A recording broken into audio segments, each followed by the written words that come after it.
Ayan po, magandang umaga po mga ka-furniture. Ngayon po ay naglilinis po tayo ng kahoy. Yan po ay mag-yum. Gagawin po natin siyang double dick at saka po crib. Yung atin pong crib ay folding. Pag hindi na po gagamitin, ipo-fold lang po siya, lahat lalagay sa tabi. Yan naman po ngayon ang mangyum para po sa ating double dick.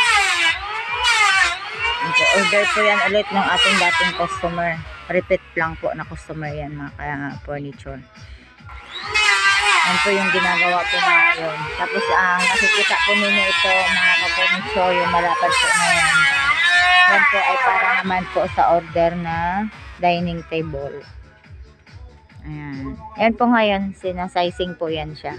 Bago po yan titistisin para po maganda po yung lapat sa tistisan.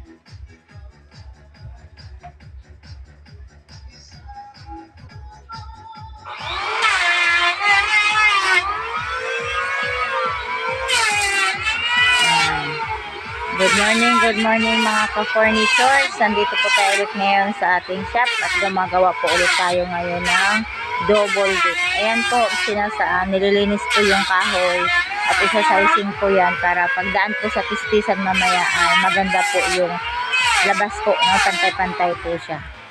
Ang gagawin po dyan ay isang double dick at isa pong crib. Ito naman po nakikita ninyo ito mga kaibigan. Yan, mga furniture yan po ay gagawin dining table. Mahogani po ang kahoy na yan.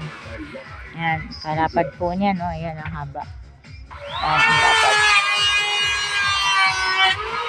Yan. Ang haba niya. Ayan. Yan na po, nakaprepare na po yung mga kahoy na yan na gagamitin para po titistisin. Ayan, yan naman po yung ating tistisan. Yan naman po yan ngayon ititistis. Isa-sizing na naman ulit ng panibago. Para doon po sa paa, sa sulira, sa sahig. Yan, dyan po yan gagawin. Ayan. Sa mga gusto pong magpagawa dyan mga kaibigan, mga ka-furniture yan, pwede po kayong mag-chat sa amin. Ayan po. Ang ating tistisan.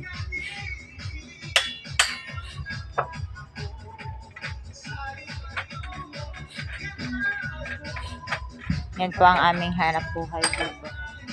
Live? Hindi mo nila live?